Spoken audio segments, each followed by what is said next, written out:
Bienvenue sur Rewind V80s, la chaîne YouTube. C'est une vidéo un peu particulière que je vais vous proposer aujourd'hui parce que je vais vous parler d'un personnage et d'un film qui a marqué mon enfance. Soyons clairs, c'est le personnage qui a le plus marqué mon enfance. Quand ma mère se rend compte que j'ai un talent naturel pour le dessin, c'est avec ce personnage. Quand je reproduis une dizaine de fois un dessin pour garder l'original et n'en donner que des versions moins abouties à ma grand-mère et à ses voisines, c'est encore avec ce personnage. Même aujourd'hui, alors que ma copine s'applique à avoir une vidéothèque Disney réunissant tous les grands classiques, la seule contribution que j'apporte à sa collection, c'est avec le film qui a pour héros ce personnage. Avec tous ces exemples, je peux vous affirmer sans sourciller que Dingo est mon personnage. Oui, parce que je vais vous parler de Dingo. Mon Dingo. À moi tout seul. Oui, parce qu'il y en a beaucoup comme celui-là, mais celui-là, c'est le mien. Donc touche pas à mon Dingo.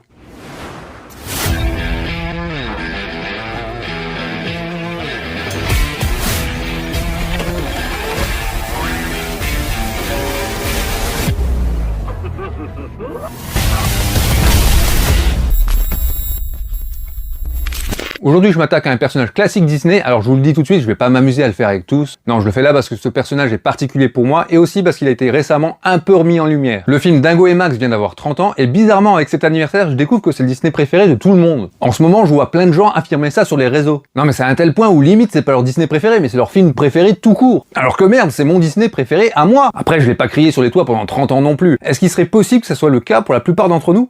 C'est un peu comme pour Last Action Hero, c'est le film culte de tout le monde, alors qu'en vérité personne ne l'a vu puisqu'il a fait un bide à sa sortie. Merde, ça aussi c'est mon film culte à moi, c'est moi qui avais le poster au-dessus de ma télé quand j'étais gosse. Ces deux films-là, j'ai été les voir au cinéma dès leur première semaine d'exploitation. J'ai eu tous les jouets Mattel Last Action Hero, j'ai bouffé mon Happy Meal Dingo et Max avec mon grand-père juste après avoir vu le film, et j'ai eu les deux films en VHS. Et je peux vous dire que les têtes de lecture de mon magnétoscope s'en souviennent encore. À l'instar de Last Action Hero, Dingo et Max n'a pas été un succès. Seulement 672 103 spectateurs en France. Je tiens à être précis sur ce chiffre de 672 103 parce que le 3, c'est mon grand-père, ma sœur et moi. Vous l'aurez compris, le vrai thème de cette vidéo, c'est pas Dingo, mais c'est moi. Non mais voilà, 672 103, c'est très loin des 7 millions que font les autres films Disney habituellement. N'empêche, ça a été un véritable désamour pour Dingo à l'époque. Des inconnus font un carton au box-office et moi je fais 10 fois moins qu'eux, alors que je suis une putain de rosta. Je fais partie des meubles, je suis là depuis le début. Et je suis pas né avec une petite cuillère en argent dans la bouche. J'ai dû gravir les échelons, moi. J'étais qu'un simple nettoyeur de pendules quand j'ai commencé, depuis 1932 que je suis là. Je suis considéré comme un sociétaire, merde. Je suis le bras droit du boss. Juste après lui, c'est moi.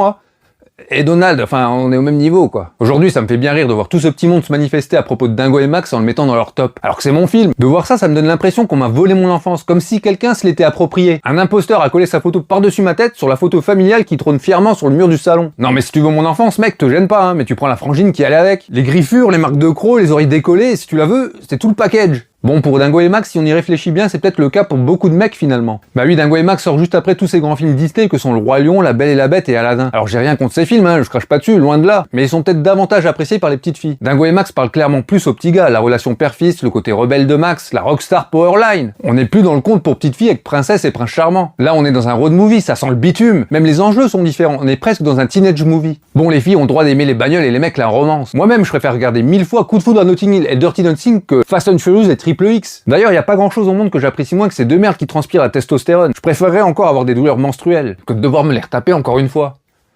Ou des contractions. Ou devoir passer une mammographie. Être ménopausé. Ou faire la vaisselle. C'est bon, je plaisante, on va pas se battre, je serai encore capable de me casser un ongle. Puis j'ai pas envie de me battre avec des gonzesses, je tiens trop à mes cheveux pour ça. Bah oui, vous vous battez comme des filles. D'ailleurs, notre génération a été polluée par ce genre de réflexion, courir comme une fille, se battre comme une fille. Alors que franchement, une mandale de petit gars ou de petite fille, c'est du pareil au même. Sur l'échelle de la douleur, on est encore loin de la douleur pelvienne. Clairement, Max nous fait penser à Marty McFly avec son skateboard, cette obsession et cette volonté de ne surtout pas ressembler à son père, mais aussi à Ferris Bueller avec ses pranks ou tout simplement quand il rentre de l'école en traversant tous les jardins. Même la scène finale, quand il monte sur scène pour chanter avec son idole, on pense à la scène où Marty McFly chante Johnny B. Goode ou à celle où Ferris chante, enfin reprend en playback Twist and Shout. Ouais, j'ai toujours du mal à cacher ma haine pour Ferris Bueller. Gamin, j'ai toujours eu ce fantasme, je sais pas vous, mais à chaque fois que j'entendais à la radio que je t'aime, casser la voix ou je ne suis pas un héros, à chaque fois je m'imaginais aux côtés de Balavoine, Bruel ou Johnny. Et honnêtement, je peux pas être certain, mais j'ai pas l'impression que ce fantasme, ça soit Dingo et Max qui me l'ait mis en tête. Ça a toujours fait partie de moi. Et j'imagine que c'était pareil pour vous. Enfin, pour vous, peut-être que ça vous l'a plus fait sur Purple Rain ou Beat It. Oui, parce que Powerline est clairement inspiré de Prince et Michael Jackson. Bon, d'après les artistes du studio, ça serait plus Bobby Brown, mais je sais pas qui est Bobby Brown. D'ailleurs, au moment de la chanson Sur la route, vous savez le passage sur l'autoroute qui fait très La La Land. Enfin, rendons à César ce qui est à César. Sur ce passage, c'est plus La La Land qui fait Dingo et Max. Dans cette scène très clipesque, on aperçoit presque furtivement une limousine doubler le cortège avec à son bord un personnage dont on ne voit que la main gantée et pailletée, saluant Max au passage. Là, clairement, c'est Michael Jackson ou Powerline. N'allez surtout pas me dire que c'est encore ce Poppy Brown.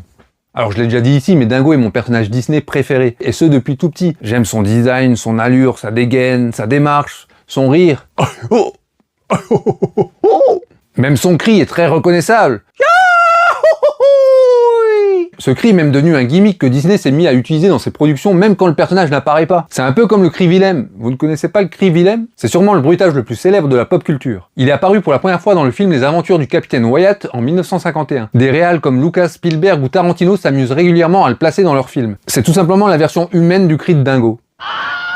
J'ai toujours adoré les personnages muets, et malgré tous ces effets sonores si caractéristiques, même Dingo a fini par avoir sa période muette. Après une dispute avec Walt Disney, son doubleur officiel Pinto Colvig a quitté les studios. Ces derniers ont trouvé une judicieuse pirouette en mettant en scène Dingo dans différentes situations du quotidien, le tout commenté par un narrateur. Une idée de génie qui permet de mettre en avant le corps de Dingo, le transformant en personnage pantomime, expliquant de manière maladroite comment pratiquer telle activité ou tel sport. C'est con ce que je vais dire, mais ce personnage est tellement expressif, avec une telle personnalité, que je trouve qu'il joue bien dans Dingo et Max. Aucun autre personnage ne retranscrit aussi bien la joie que lui. Ce sentiment est fait pour épouser son visage. Et dans ce film, ça marche avec tous les autres sentiments. Lorsqu'il est inquiet, quand il a peur, quand il est ému, quand il est gêné, ou encore quand il est triste. Il n'y a rien de plus triste au monde que de voir Dingo triste dans ce film. Franchement, ça brise le cœur. Habituellement, c'est l'homme le plus heureux du monde. Je vais rebondir là-dessus, l'homme le plus heureux du monde. Il y a un débat hilarant dont je suis particulièrement friand entre les gamins du film Stand By Me. Ils se demandent What the hell is Goofy? Qu'est-ce qu'est Dingo? Le genre de réflexion et de débat qu'on pourrait voir dans un épisode de Big Bang Theory, ou que pourrait avoir Kevin Smith lors d'une convention, ou encore que les braqueurs de Reservoir Dogs pourraient avoir au restaurant. C'est vrai, Donald est un canard, Mickey est une souris, mais qu'est-ce qu'est Dingo? En fait, je crois qu'on se pose la question à l'envers. Alors c'est peut-être parce que je suis un grand défenseur de Dingo, mais le problème ne vient pas de lui. Dingo est un chien, au même titre que Patibulaire est un chat et que Clarabelle est une vache. La vraie question est what the hell is Pluto? Bah oui, dans un monde où tout est anthropomorphe, marche à deux pattes et doté de paroles, qu'est-ce que fout Pluto à quatre pattes à aboyer après toutes les bagnoles qui passent? Le mec, c'est l'animal de compagnie d'un animal de compagnie. Sérieux, vous avez déjà vu une souris promener un clébard, vous? Le problème, c'est Pluto, pas Dingo. Touche pas à mon Dingo. Honnêtement, je pense que cette sorte de hype toute récente autour du film Dingo et Max est peut-être liée à l'anniversaire, mais peut-être encore davantage au documentaire sorti tout récemment sur Disney+,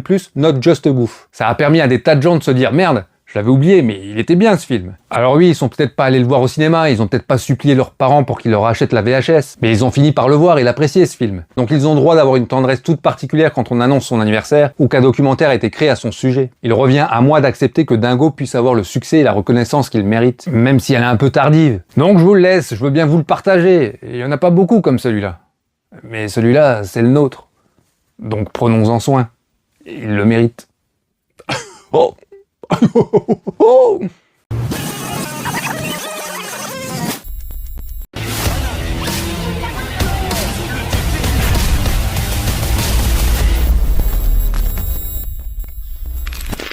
Oh, le parfait lancer. Mon père me l'a appris quand j'avais ton âge. Bon, regarde attentivement le geste. Il faut d'abord se relâcher, se détendre, bien écarter les pieds, et à 10h, à 2h, à 3h moins le quart, arrondi jeté, tourné, envolé, pas de deux, petit saut carpé, lâché arrière, et l'envolée finale. Le parfait lancer.